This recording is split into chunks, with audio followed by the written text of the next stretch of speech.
si le sirve, es no deje de congregarse. Es triste ver los cultos de semana vacíos. Yo quiero decirle algo, no tenemos cultos por tener aquí una gran cantidad, no nos importa la cantidad. Si solo 10 venimos, 10 nos vamos a reunir. Si vienen 100, solo 100 nos vamos a reunir. Nosotros no tenemos culto porque venga la gente. No es así. Porque mire, es increíble la cantidad de iglesias que solo tienen culto por el domingo. Y el día de semana es otra actividad, pero no es un culto devocional. Aquí tenemos nosotros enseñanza devocionales. Está hablando de cultos normales. Tenemos reunión de la familia, tenemos domingo por la mañana, tenemos domingo por la tarde. Y la gente que quisiera tener un ministerio donde se vea todo eso, solo lo anhela y no lo tiene. Nosotros lo tenemos y no lo anhelamos. Que usted no sea de ese grupo. Corra y escape por su vida. Amén. Bien, Evangelio según San Juan, capítulo 20, versículo número 31. Dice así la palabra de nuestro Dios. Pero estas se han escrito para que creáis que Jesús es el Cristo, el Hijo de Dios, y para que creyendo tengáis vida en su nombre. Amén. Oramos. Pidámosle al Señor, mire, la petición de mi hermana, igual que en la mañana, que nos dé el entendimiento el Señor, que nos dé revelación. Lo necesitamos. Amén. Fuimos creados con un propósito. La ley tiene un propósito, la palabra tiene un propósito. Después vamos a estudiar la vida, el propósito de la vida. Amén. Padre bueno y amado, te damos gracias en esta noche por tu fidelidad al permitirnos concedernos el deseo de nuestro corazón de congregarnos y tener el lugar apto para ello. Porque hay muchos lugares en los cuales es posible que no nos sintiéramos como nos sentimos aquí. Por medio de la alabanza, por medio del orden que tú nos das como ministerio, Señor, la seriedad, la puntualidad, la responsabilidad, el compromiso que nosotros hemos adquirido como ministerio, el propósito por el cual esta iglesia nació. Hay muchas cosas, Señor, importantísimas, de las cuales nosotros nos sentimos privilegiados, gracias a tu gracia y misericordia. Señor, te bendecimos, háblanos en esta noche, síguenos enseñando tu palabra, y el propósito por el cual tú nos permites estudiar esta porción se cumpla en nuestras vidas. Señor, no queremos perecer por falta de conocimiento. Señor, ten misericordia de nosotros. En el nombre de Jesús te lo pedimos y te damos las gracias. Amén, Señor, y amén. Pueden sentarse, hermanos, pueden sentarse. No creo que vuelva a compartir sobre el propósito de la palabra si no termino en esta noche, porque quiero compartir también el propósito de la vida. Y esta mañana el Señor me permitía compartir el propósito de la ley.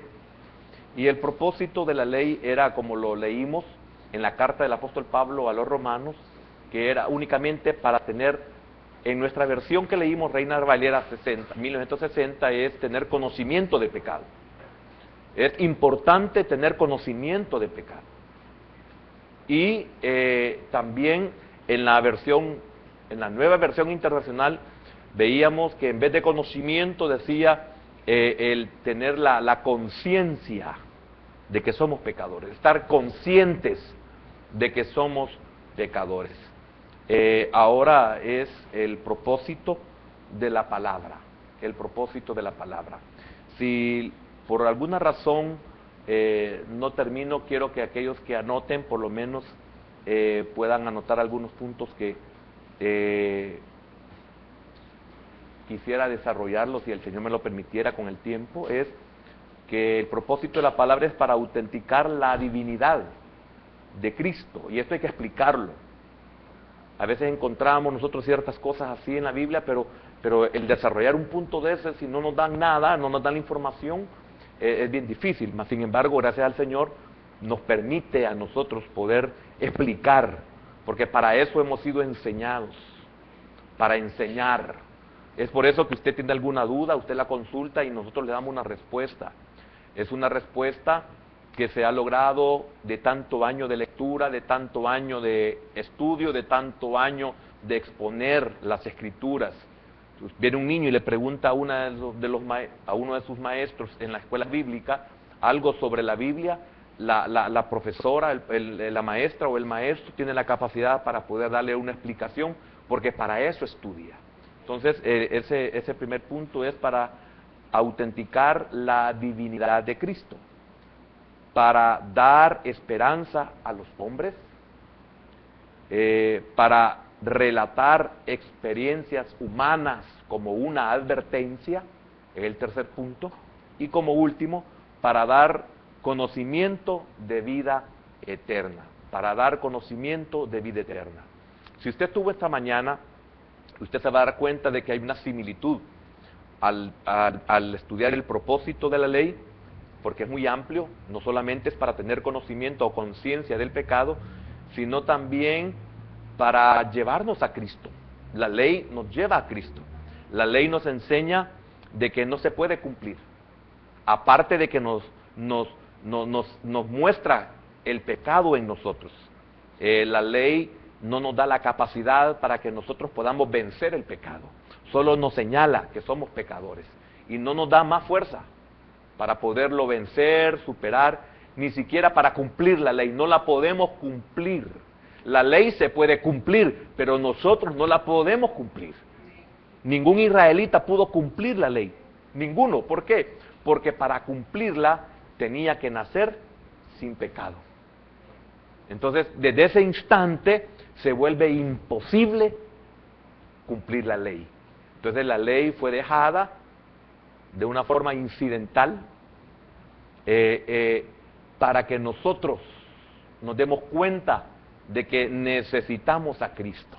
Es por eso que el apóstol Pablo en ese capítulo 5 de Romanos y versículo número 21 terminaba con esto maravilloso. Dice así: para que así como el pecado reinó para muerte, que lo estudiamos, el pecado mata, la paga del pecado es muerte, y la otra parte, más la dádiva de Dios es vida eterna en Cristo Jesús. Ahora note lo que dice aquí Pablo: para que así como el pecado reinó para muerte, así también la gracia reine por la justicia para vida eterna, mediante Jesucristo, Señor nuestro. Entonces, la ley nos condena, la gracia, que es Cristo, la justificación o la justicia en Cristo, nos justifica a nosotros, y eso es lo que a nosotros nos salva. Entonces encontramos también que la ley nos lleva a Cristo. Al darme cuenta que no puedo cumplir esa ley, entonces la palabra me muestra que hay uno que la cumplió, hay uno que la obedeció, hay uno que se sometió, y esa obediencia, si yo creo en él, me vuelve a mí automáticamente obediente. Dejo de ser hijo de Adán y paso a ser hijo de Dios. Todo eso lo vimos esta mañana y es necesario que lo recuerde para iniciarme con lo que vamos a seguir. Entonces, resumamos: no podemos contra la ley, sencillamente, no podemos contra la ley. ¿Por qué? Porque nacemos pecadores y él era sin pecado, como lo dice el apóstol Pablo en su segunda carta a los Corintios, capítulo 5 y versículo número 21, igual que Hebreos 4:15. Amén. Entonces, vemos que la Escritura, el propósito de la palabra es autenticar la divinidad de Cristo. Era muy difícil poder creer que un hombre era Dios. Qué difícil, mire, nosotros muchas veces decimos, ¿qué pueblo? ¿Eh? ¿Y si nosotros hubiéramos estado en ese tiempo? ¿Hubiéramos creído así como creemos hoy? Oiga, somos bienaventurados. Somos bienaventurados, porque sin ver hemos creído. Y ellos lo tuvieron y no creyeron. Y algo tremendo que dice también Juan, por cierto, en su capítulo número 1 y versículo número 11, cuando dice, a lo suyo vino, y los suyos no le recibieron. Mire qué bienaventuranza, nosotros no éramos su pueblo y nosotros creímos en él, nosotros lo recibimos. Y al recibirlo, dice el versículo 12 del capítulo 1 de Juan, mas a todos a los que le recibieron les dio potestad de ser hechos hijos de Dios. Y eso veíamos esta mañana que nos quitaba el ser hijos de Adán, hijos de transgresión, hijos de pecado y que nacimos con el pecado. El pecado no lo heredé de mi madre ni de mi padre, yo lo traía. Que es lo que David dice en el Salmo 51 y versículo número 5, según algunas versiones que lo dicen muy claramente. No es que mi padre me heredó el pecado, no, yo ya lo traía. ¿Por qué? Porque era parte de ese plan de salir de los lomos de Adán. Porque era necesario. Y es por eso que cuando el Señor, por medio de David, habla en los salmos cuando dice, mas me diste cuerpo. Esa es otra cosa, es otro misterio tremendo. Me preparaste cuerpo, imagínense, me preparaste cuerpo. ¿Por qué? Porque no podía tener un cuerpo como el de Adán. ¿Por qué? Porque tenía que enfrentarse al pecado exactamente con las mismas capacidades que Adán se enfrentó. Adán, con esa capacidad, se dejó vencer o fue vencido. El Señor, para que no fuera una batalla desigual, no se presentó como Dios ante el pecado, ante Satanás. Se presentó con la misma capacidad con el que el primero había sido vencido. Y esto es muy, muy importante, saberlo y entenderlo. ¿Por qué hoy puedo yo contra el enemigo? ¿Por qué Miguel no pudo reprenderlo cuando el diablo, cuando quería tomar el cuerpo de Moisés y le dijo que el Señor te reprenda? ¿Y por qué nosotros podemos reprenderlo? ¿Ve? Todo eso es muy importante. Ahora, recuerde, esta mañana hice énfasis, y lo quiero volver a hacer hoy. No perezcamos por falta de conocimiento. El apóstol Pablo en su testimonio, en una de sus epístolas, dice de que él fue irreprensible en cuanto a la ley. Esto es que él tenía el conocimiento de la ley, primero en quebrantar la ley por ser pecador, pero la misma ley le decía qué tenía que hacer para poder recuperarse y que la ley no lo matara. Él cumplía la ley, que el enemigo no tuviera los derechos sobre él. Quebrantó la ley, ¿cuál es el precio? La ley de la restitución, por ejemplo. Tienes que restituir. Bueno, Señor, voy a restituir. Eso dice la ley, eso dice la ley. Entonces, él venía y cumplía la ley. Entonces, él quedaba libre. ¿Por qué? Ya no debe nada, ya pagó. Es como que a alguien le digan, mira, usted le cae en 3 meses de prisión. Bueno, pasa 3 meses preso y sale. Y después lo quieren señalar, no, es que él está pendiente. No, ya no debe nada. Ya pagó el precio. Entonces, en cuanto a la ley, él era irreprensible. Por eso ve y preséntate ante el sacerdote y da la ofrenda que dice la ley. Por eso es muy importante cuando el Señor dice que yo no he venido a abolir la ley, a abrogar la ley, sino a cumplirla. Yo he venido a cumplir la ley. Y eso es muy importante entenderlo, porque la ley no ha sido quitada, la ley ha sido dejada para preservarnos, pero también para mostrarnos la necesidad que tenemos de Cristo. Amén.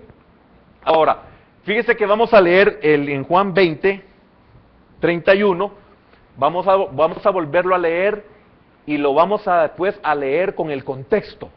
En el versículo 31 dice, pero estas cosas se han escrito para que creáis que Jesús es el Cristo. Recuerde, el propósito de la palabra. ¿Cuál es el primer punto que estamos desarrollando? Para autenticar la divinidad de Cristo. Ese es el propósito de la palabra. Amén. Pero estas cosas se han escrito para que creáis. ¿Por qué dice Juan?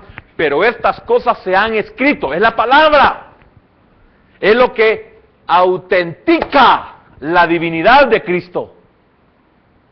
Ese es el propósito de la palabra. Amén. Repito, pero estas se han escrito. Estoy haciendo énfasis. Quiero ser como las maestras de escuela bíblica que hablan a los niños con esta paciencia, esta repetición. Y como el día de ayer que nos hicieron orar y nos dijeron, cierren los ojitos, nos dijeron. Y qué bendición, porque y uno ve como, tiene que ser como niño. Amén, dice uno, y cierra los ojitos. El que no es como niño no lo cierra. Y me preocupa mucho de ustedes cuando están orando que ni los ojos cierran.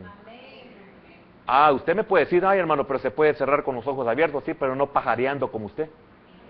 Porque uno termina de orar y usted sigue así, mire. Tenga reverencia. Y ténganos respeto. Yo sé que no lo merecemos, pero ténganos respeto. Nosotros lo amamos y nos esforzamos por bendecirlo, por enseñarle. Bien, ahora, ¿por qué dijo Juan estas palabras? Fíjese que vamos a leer el versículo 24, nomás como un contexto. Esto se me hace a mí difícil poder terminar los puntos porque hay que dejarlo bien claro. Dice así, pero Tomás, uno de los 12, llamado Dídimo, o sea, mellizo, era mellizo, Tomás, llamado el Dídimo, Tomás el mellizo, eso significa, no estaba con ellos cuando Jesús vino. Esto estamos hablando después de la resurrección de Cristo. Mire qué importante, de la resurrección. Todo lo que se está hablando del versículo 24 tiene que ver con la resurrección. Por eso, para autenticar la divinidad de Cristo, el propósito de la palabra. No fue un farsante, no fue un mentiroso. Juan se esmera. ¿Por qué? Porque la palabra tiene un propósito para nuestra vida. Así como la ley. La ley me dice soy pecador.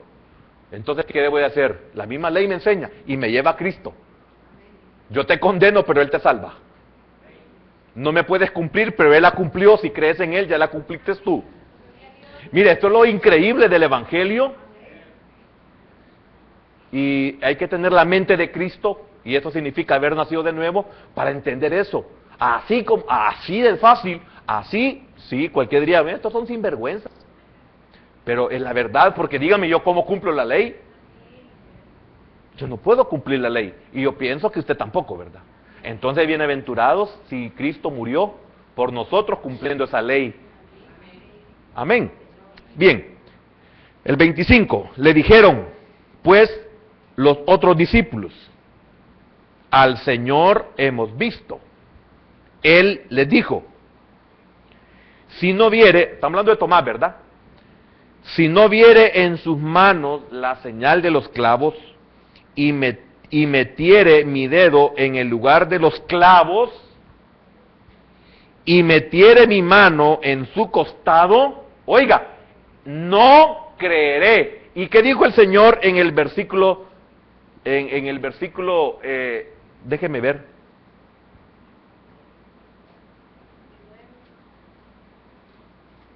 Uy, no, el Señor lo dijo casi al final. Bienaventurados los que no vieron y creyeron.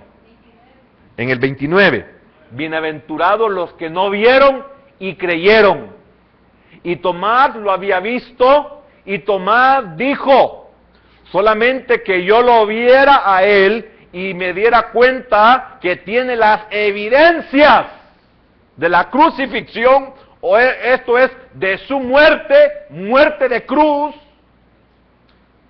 voy entonces, y solo entonces, a creer. Entonces vino el Señor, el propósito de la palabra, bienaventurados los que sin verlo a Él creyeron. ¿Creyeron a qué? A su palabra. ¿Usted ha creído a la palabra? Sí. Es bienaventurado por los labios de Jesús, no por los míos. Yo solo estoy repitiendo lo que él dice. Usted cree la palabra, creo la palabra. Usted es bienaventurado. Usted es más bienaventurado que Tomás. Usted es más bienaventurado que Pedro. Usted es más bienaventurado que cualquiera de los 500 que creyeron en él en su ascensión. Qué importante es eso. Así que no anhele haber querido usted vivir en los tiempos de Jesús y verlo a él. Lo va a ver en gloria. Porque muchos de los que lo vieron en su carne no lo van a ver jamás en gloria. Ni siquiera después de su resurrección lo pudieron ver. Porque solo se le manifestó a los que habían creído en él. A aquellos que creyeron en él como el ungido de Dios, como el Mesías enviado, fueron los únicos que pudieron verlo después de su resurrección. De ahí nadie más. Ya nadie tuvo el privilegio de poderlo ver a él. Pero llegó el tiempo, y aquí vemos a un Tomás como figura, de que él dice, no, si yo no lo viere a él, si no viere sus manos horadadas, si yo no tocara su costado, que fue abierto, yo no creo en él. Amén. Versículo 26, o no creeré.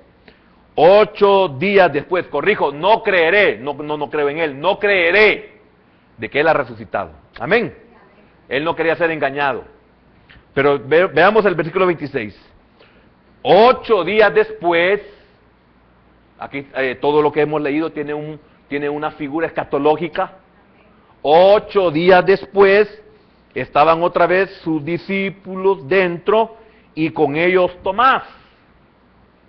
Llegó Jesús, estando las puertas cerradas, mire qué tremendo, mire qué diferente, estando las puertas cerradas, y se puso en medio y les dijo, las puertas, las paredes, ya no lo detuvieron, nunca lo detenían, pero no lo hacía. En ciertas ocasiones, para manifestar también otras cosas, caminaba sobre las aguas. Cuando ameritaba la necesidad. Nunca para darle gusto a nadie, sino solamente para manifestarse a los que habían creído en él. Por eso usted y solo usted puede ver milagros que otros no ven. Solo usted puede creer milagros que otros no creen. Pero los ve y los cree no porque usted cree en él por los milagros, sino porque ha creído y estos lo han seguido a usted como señales. Por eso podemos contemplar y guardarlo en nuestro corazón.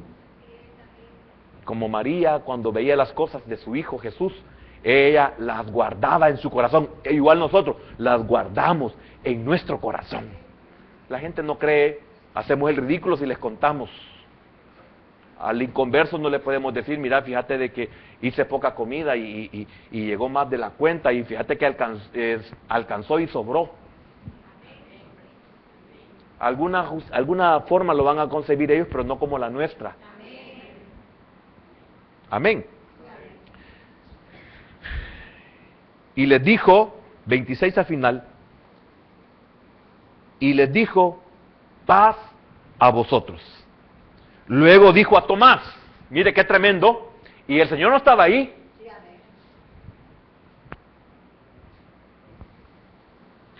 Pon aquí tu dedo y mira mis manos y acerca tu mano.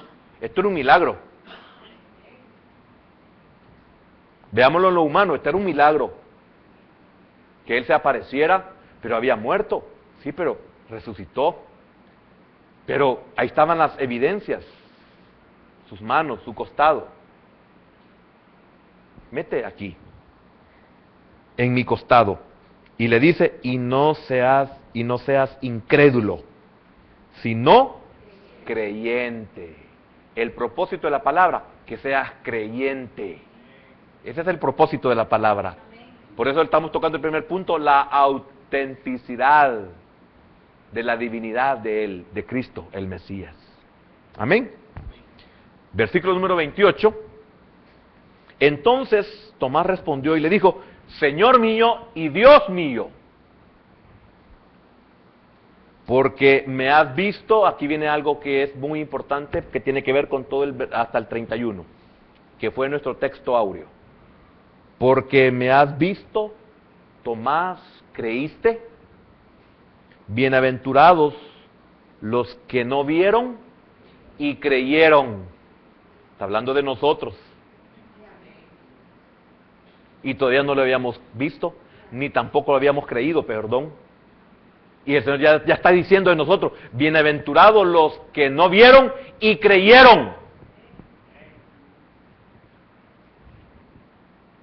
El 30.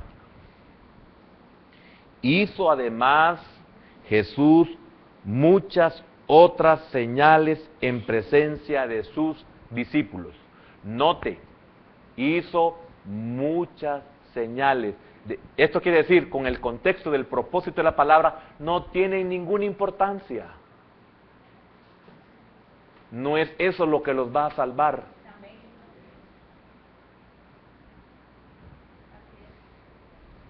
Mire qué triste. Yo quiero decirle algo. ¿Cuánta gente nosotros conocemos que el Señor ha hecho milagros y no se han convertido? Mire, es triste.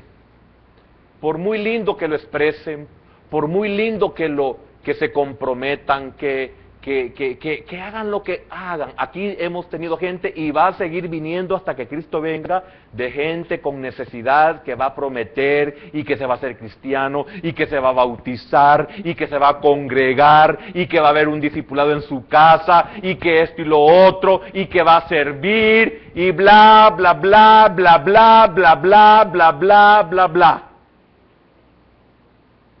Y uno tiene por el conocimiento esta palabra, si es por las señales, si es por los milagros, no se va a convertir.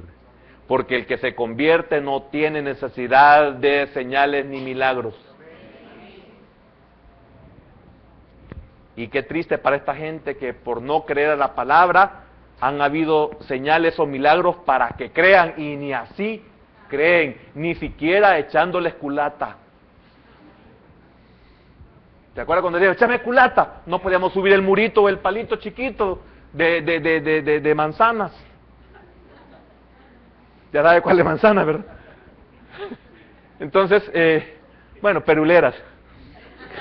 Entonces, échame culata. Entonces, uno como era chiquito o débil no podía alarse con sus propias manos. Y entonces venía uno y le echaba culata. A esto se le echa culata y ni así se convierten. Una vez pase ya la efervescencia del milagro, la alegría, una vez pase eso y vuelva todo a la normalidad, ahí nos vemos.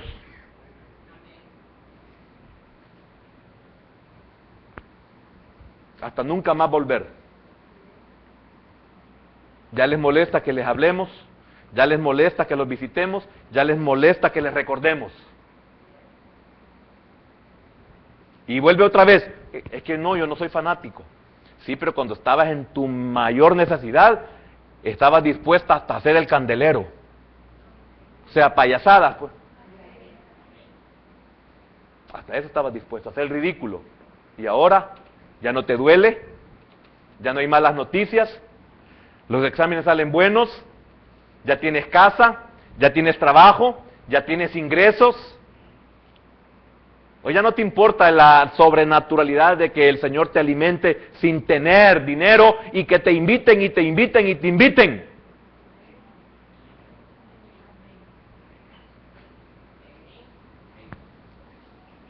Hizo además Jesús muchas otras señales. ¿Y por qué no están? Hizo además Jesús otras muchas señales. Pero eso no es lo relevante, eso no es lo importante. Aquí el apóstol Juan lo está diciendo de una forma increíble. Quisiera tener mi computadora, pero para leerle algunas versiones que lo dejan de una forma tan clara. Eso no es lo importante, no es el milagro, no es la señal, es que creas. Ese es el propósito de la palabra. Entonces es más importante oír una predicación, una enseñanza, a que el Señor haga un milagro en mí. Por eso, bienaventurado el que sin haber visto creyó. ¿Y en qué creyó? En la palabra. Es que quiero decirle algo, hermano, es una verdad.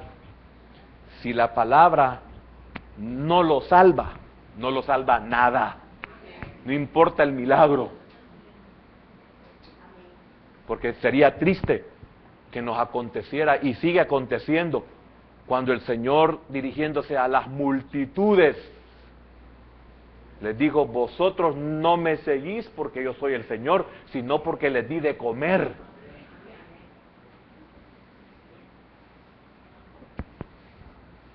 No me seguís porque yo soy el Señor, no, porque tenés necesidad de que te sane.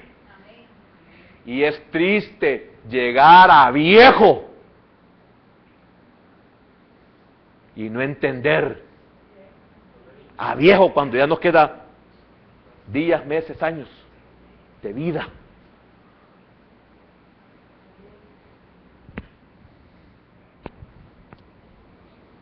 Amén.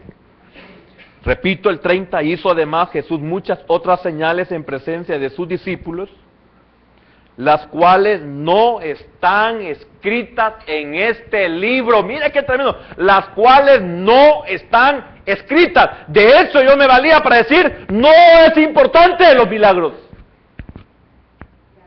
No están escritos en este libro.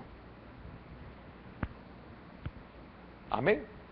O sea, vea el contexto de todo. El 31. Pero estas se han escrito. Note la palabra. Pero estas se han escrito para que creáis que Jesús es el Cristo, el Mesías, el ungido de Dios, el Salvador del mundo, el Hijo de Dios, y para que creyendo tengáis vida en su nombre.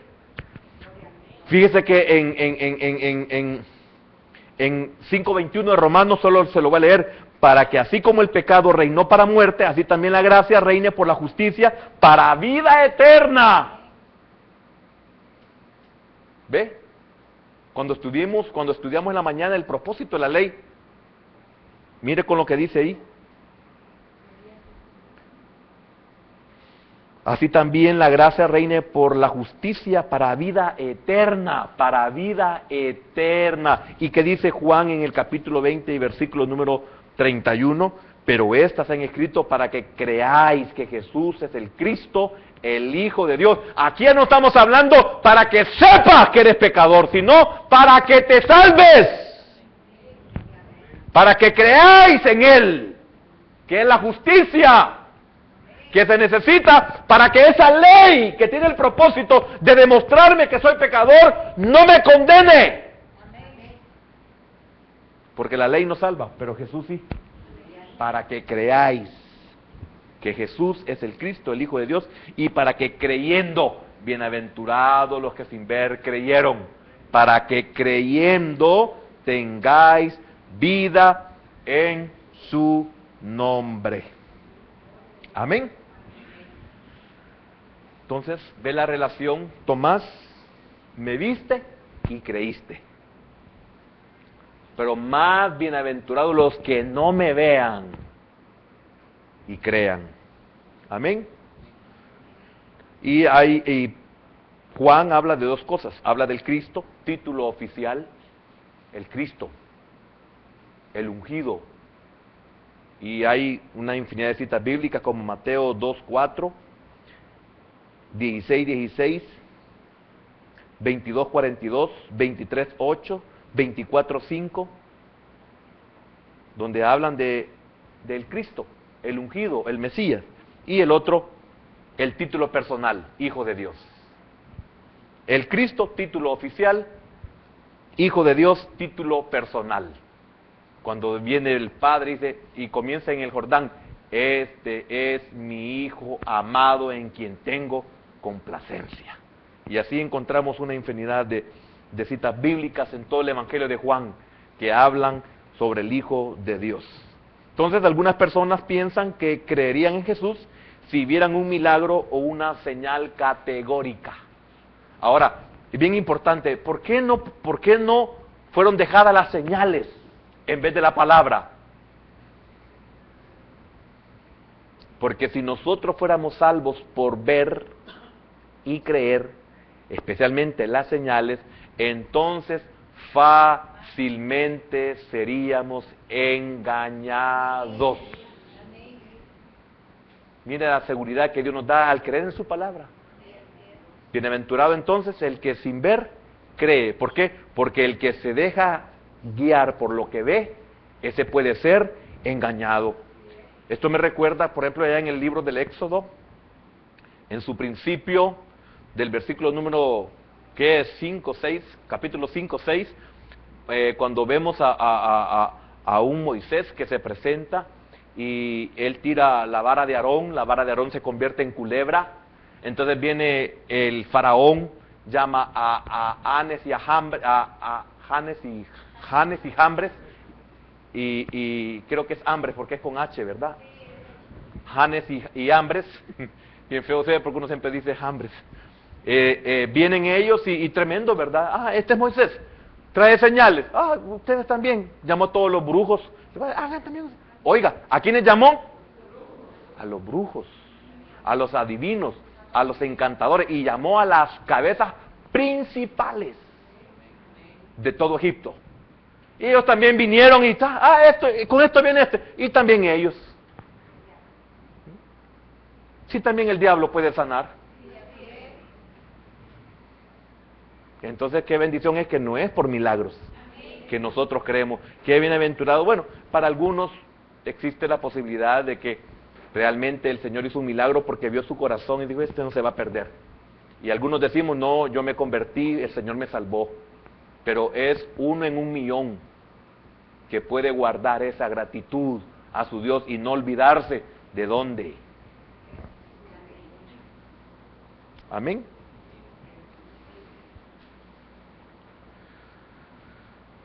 En la palabra tenemos todas las pruebas que necesitamos.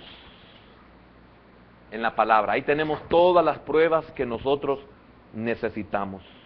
Entonces una aparición física no haría a Jesús más real de lo que ahora es. Si Él de verdad se apareciera, entonces nosotros corremos peligro de ser engañados. Hay muchas citas bíblicas, como cuando el apóstol Pablo menciona en su primera carta a los Corintios, capítulo 10 y versículo número 20, yo creo que lo leamos, 1 Corintios 10, esta cita sí creo que vale la pena, 10:20, Pablo le escribe a la iglesia y le dice, antes digo que lo que los gentiles sacrifican, a los demonios los sacrifican y no a Dios. Y no quiero que vosotros os hagáis partícipes con los demonios. Amén. Y el capítulo 24 de Mateo, un poquito atrás, Mateo capítulo número 24, versículo número 5, dice así, mirad, el 5, porque vendrán muchos en mi nombre, diciendo yo soy el Cristo, y a muchos engañarán. Versículo 23. Entonces si alguno dijere, mirad, aquí está el Cristo, o mirad, allí está, oiga, no lo creáis, porque se levantarán falsos cristos y falsos profetas, y harán grandes señales y prodigios, de tal manera que engañarán, si fuere posible, aún a los escogidos. Y de igual manera habla el apóstol Pablo en su segunda carta a Tesalonicenses, capítulo 2, especialmente del versículo 8 en adelante, que no debemos de ser engañados, porque el misterio de la iniquidad ya está en acción para engañar y persuadir. Y es por eso que también habla Juan en su libro de Revelaciones, que es Apocalipsis, especialmente en el capítulo 9:20 y 13, versículos 14 y 15, donde encontramos nosotros de que el dragón mandará hacer una estatua o la bestia mandará a hacer una estatua y a esa estatua le dará vida. Imagínense. Por eso ve cómo hoy el corazón del humano está siendo preparado para ese momento donde usted oye, hermano, es increíble, los que tenemos conocimiento de la palabra, el propósito de la palabra, no el propósito de los milagros. Hoy usted puede oír que el ídolo, como se llame, el ídolo sanó, limpió, ayudó, proveyó, sanó, hizo milagros, que el ídolo le movió el ojo, que el ídolo le movió la mano, que se le apareció, un montón de cosas que uno al oírlas solo sabe que es un cumplimiento de la palabra, de que es un engaño. Entonces a esa gran imagen se le va a dar vida. Entonces el mundo ya está siendo preparado para que cuando eso se dé ya no es nada en poquitito hoy. Apariciones de no sé qué, milagros atribuidos a no sé qué. Hermanos, si nosotros sabemos que el diablo puede sanar, nosotros eso lo sabemos. Y es por eso que es muy importante esto, hermanos. Y yo sé que es difícil, porque aún en nuestros colegios, escuelas cristianas, entre comillas, increíble, hermano, cuando nosotros sabemos que viene un tiempo donde al igual que a esa imagen se le va a dar vida, viene también ese mismo tiempo escatológico donde vendrá una marca, aunque no sea literalmente en la mano o literalmente en la frente, sino en su interior. Pero desde el momento que se está hablando de una marcación, es triste y lamentable que nosotros en nuestros centros escolares o los colegios vengan los maestros cristianos y pongan sellos en las manitas, en la frente de los niños, aunque sean caritas lindas.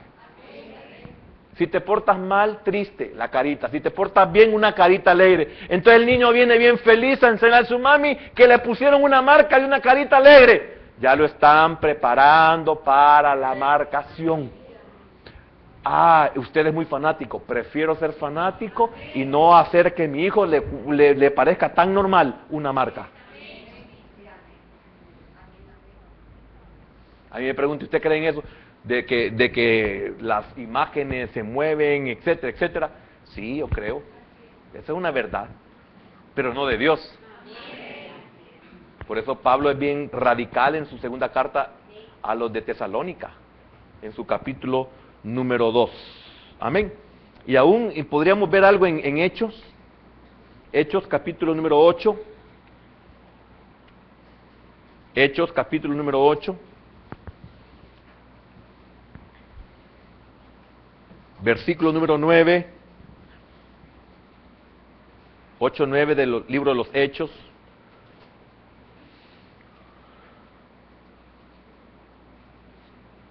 Amén. Dice así, 8-9. Pero había un hombre llamado Simón, que antes ejercía la magia en aquella ciudad y había engañado a la gente de Samaria, haciéndose pasar por algún grande. A este oían atentamente todos, desde el más pequeño hasta el más grande, diciendo, este es el gran poder de Dios. Y le estaban atentos porque con sus artes mágicas les había, ¿qué? Engañado mucho tiempo. Amén. ¿Ve? Y así podríamos ver a otros, como el otro, como yo no sé si este es el mismo Simón, el que le pidió a Pedro que le transmitieran ese poder del bautismo en el Espíritu Santo. Amén. Entonces, Juan en su evangelio, que en su evangelio hay solo algunas de las muchas señales que hizo Jesús en la tierra, pero que lo que está escrito es todo lo que nos hace falta para saber, para creer que Jesús es el Cristo, es el Hijo de Dios, por medio del cual recibimos vida eterna. Entonces note que Juan declara cuál ha sido su método, no los milagros. Aquí la importancia no está en los milagros, no está en las señales, sino en la palabra. Amén.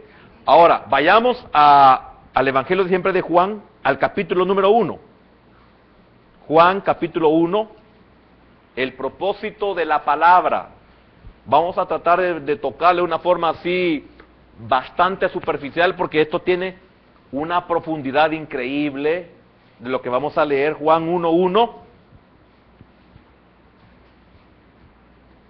Tal vez me lo pueden proyectar en otra versión, en la NBI o en la BDHH. Oiga lo que dice Juan 1:1. El propósito de la palabra. Vea la importancia de la palabra y por qué no los milagros. Véame un momentito. Le he hablado suficiente sobre no puede usted creer en los milagros. ¿Por qué? Porque los milagros también los puede hacer el diablo. Es posible que le pueda quitar un cáncer, pero morir condenado eternamente. Entonces es mejor morir con cáncer y vivir eternamente, no condenado, sino en salvación. Entonces le he hecho énfasis en que los milagros no son para creer en Jesús. Los milagros son para apartarnos de Jesús, en su gran mayoría. Los milagros son una gran bendición después de haber creído. Entonces, el propósito de la palabra. El propósito de la palabra. Y quizás no vamos a poder avanzar más, pero vamos a hacer en otro día. Pero óigame, que quede bien claro el propósito. ¿Por qué es tan importante la palabra? ¿Por qué es vital la palabra? ¿Por qué es necesaria la palabra? El apóstol Pedro dice que debemos de estar atentos, como una antorcha que ilumina, a la palabra profética más segura, es lo escrito. Ahora, note lo que dice Juan. No lo lea todavía en esa versión, lo vamos a leer después. Veamos la Reina Valera. Dice, en el principio era el verbo. Oiga, en el principio era la palabra. Amén. En el principio era el verbo. Y es exactamente en el mismo evangelio que estamos viendo, que iniciamos lo que hemos leído de Tomás, etcétera, etcétera, y donde Juan hace énfasis en el propósito de la palabra, que seamos salvos por Jesucristo. En el principio era el verbo, y el verbo era con Dios. Oiga, y el verbo era con Dios, y el verbo era Dios. El propósito de la palabra es Dios.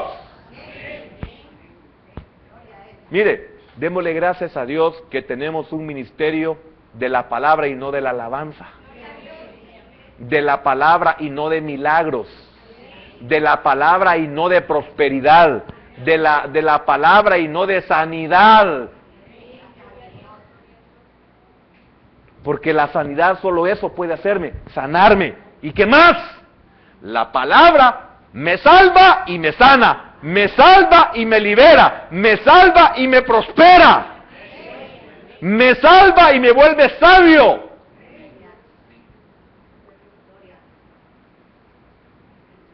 En los 20 y tantos años que tenemos de ministerio, es increíble la cantidad de veces que lo invitan a uno a seguir un evangelio diferente. Y yo le doy gracias, no hay cómo agradecerle al Señor que nunca jamás hemos cambiado lo que Dios nos ha dado, amor por la palabra. Usted es prueba de ello. Usted es un testigo de decir amén, es cierto, nunca hemos cambiado jamás nada. Todo se ha venido dado por añadidura. Amén.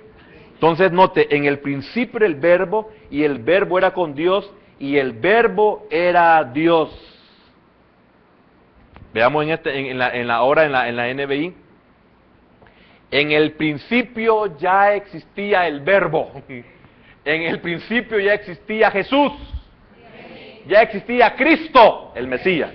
Jesús, hijo del hombre. Por eso es muy tremendo cuando entendemos esto y comprendemos los salmos cuando dice, mas me preparaste. Antes no lo tenía. Mas me preparaste cuerpo. Y oiga lo que dice la NBI. En el principio ya existía el Verbo. Y los milagros, no, si ni siquiera el humano existía.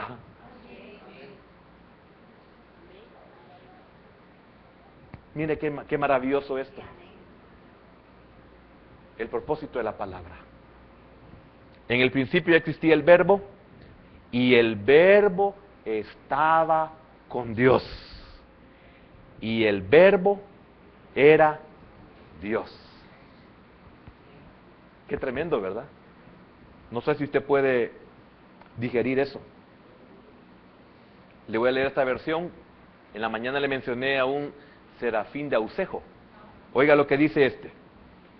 Al principio ya existía la palabra. Y la palabra estaba junto a Dios. Y la palabra era Dios. Amén. Y el versículo 2, siempre en esa serafín de Ausejo, que en la Reina Valera dice, este era el principio con Dios. En esta de serafín de Ausejo dice, ella estaba al principio junto a Dios. Y creo que de una forma similar lo dice la Biblia, Dios habla hoy. Amén. Ahora, esto comparémoslo con 17.5. 17.5, siempre hay Juan, ¿verdad? 17.5, si no me equivoco.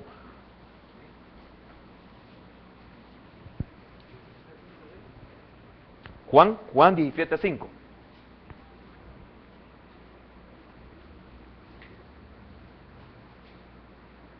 Note lo que dice Juan 1.1. Amén. Y mire lo que dice Juan 17.5.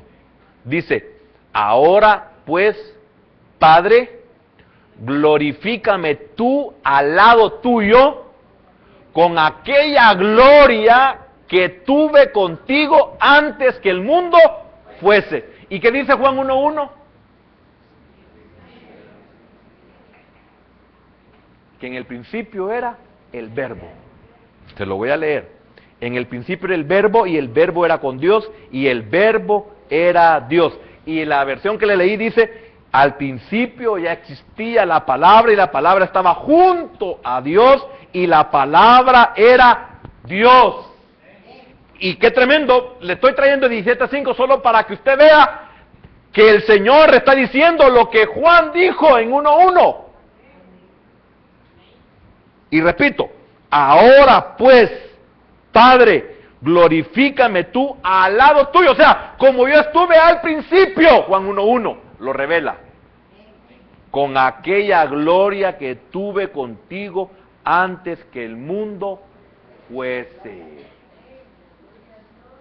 Yo le quiero preguntar, ¿usted quiere los milagros o quiere la palabra? La palabra. Los milagros son de ayer. La palabra es de la eternidad. Y pasa a la eternidad. Por eso más bienaventurados los que sin ver creyeron. Amén. Entonces quiero terminar, porque el tiempo se me acabó. La palabra conduce al lector a la fe en Jesús, el Señor. La ley solo me muestra que soy pecador. La palabra me conduce a la fe en el Señor. Esto de tal modo que en Jesús reconozca, reconozca al Mesías, el Hijo de Dios, y pueda así tener parte en la salvación escatológica. Porque la salvación instantáneamente me cuesta comprenderla, y tengo que tener conocimiento y madurez para tener esa confianza hoy de que soy salvo. Pero estamos hablando de la salvación escatológica al final de los tiempos, porque tenemos que llegar todavía a lo que dice Pablo en Romanos capítulo 15, versículo número 4. Esa paciencia y consolación. Hoy dudo, hoy cometo un error y lo primero que pienso es, Señor, seré hijo tuyo, seré salvo, Señor. Pero la palabra me lleva a que yo lo vea a Él como Dios y me salve. Amén. El propósito de la palabra, hermano, es que usted y yo estemos asegurados, que no seamos engañados, que no vengan otras corrientes teológicas, humanas, como dice Pablo. No es que haya otro evangelio, sino que hay algunos que lo perturban. Que usted no sea engañado, que jamás ande buscando, usted que es de esta iglesia, por lo menos me dirijo a usted, no ande buscando una iglesia donde sanen, como muchos se han ido, y al buscarlo ya no están ni en el Señor. Otros que andan buscando prosperidad y se han ido al mundo, los hemos perdido, porque ellos querían ser prosperados y no pudieron entender por la palabra. Amado, yo deseo que seas prosperado en todo, así como prospera tu alma. Ve la responsabilidad que tenemos como ministerio. Hermanos que predicamos, ¿se han dado cuenta la responsabilidad que tenemos como ministerio? Que no nos interese que seamos pocos porque no les agrada mucho, les aburre, no les agrada lo que oyen. Hermanos, para eso hemos sido levantados, para edificar al pueblo de Dios. Y el que no es pueblo de Dios, pues de seguro van a dejar el ministerio.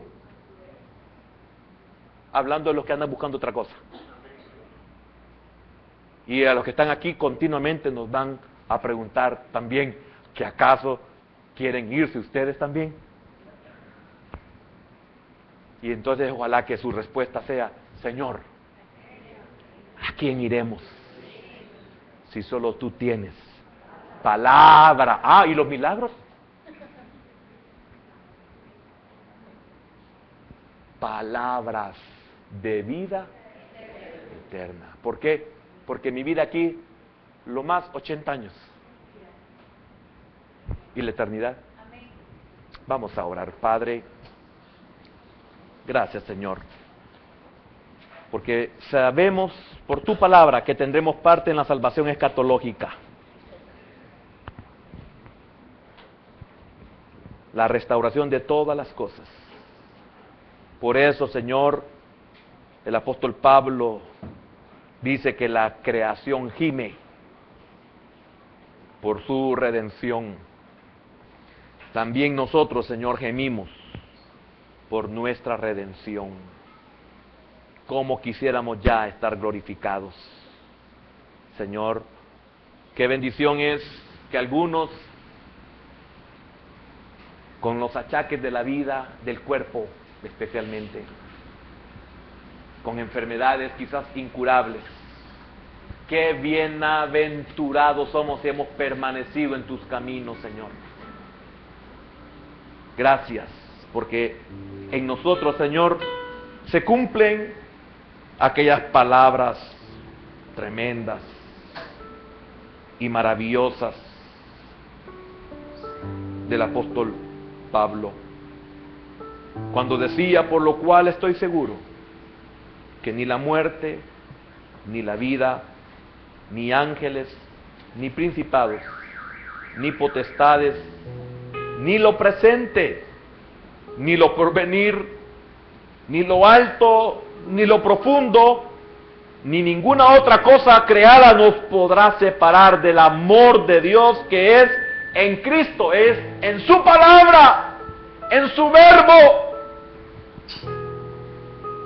Cristo Jesús, Señor nuestro. Hermano, siéntase bienaventurado que usted ha creído, no porque vio un milagro, ni porque Dios le hizo un milagro, sino porque sencillamente usted, aunque posiblemente por esa necesidad, usted creyó a la palabra, pero la necesidad fue suplida y usted no se perdió. El milagro se dio en usted, pero usted no se apartó después del milagro. Entonces usted creyó a la palabra. Entonces es bienaventurado. Y es por eso que no hay nada que nos aparte del amor de Dios que es en Cristo Jesús, Señor nuestro. Por eso, hermano, por lo menos yo nunca jamás me canso de decirle gracias por esa salvación tan grande. Señor, yo sé que no la merecía, porque hoy estoy consciente que era un pecador empedernido y todavía lucho con esa naturaleza adánica o adámica. Pero ya creí, Señor, que un día se va a terminar.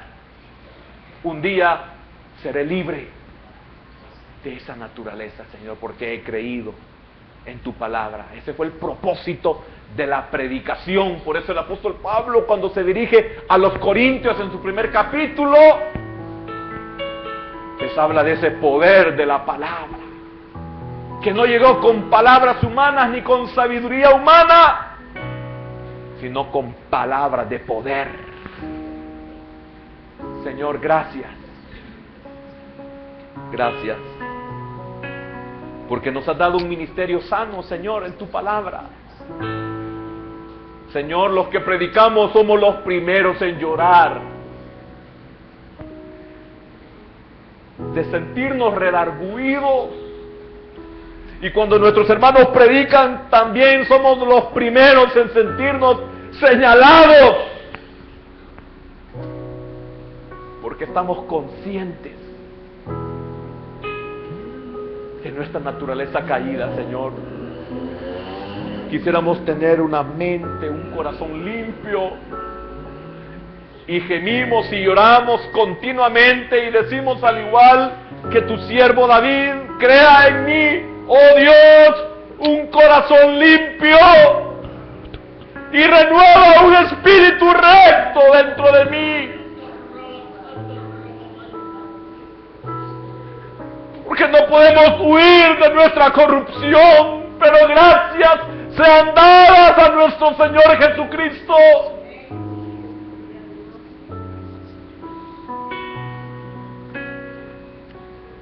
que nos ha libertado del pecado y de la muerte. Aunque en estos momentos no sentimos que el pecado nos ha sido quitado, ni que hemos salido adelante de la muerte.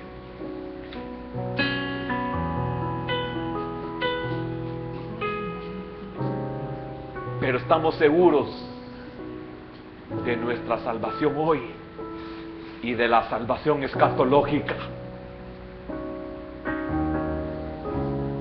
Gracias, Padre, por enseñarnos estas cosas, aquellos que hemos aprendido en este día, Señor.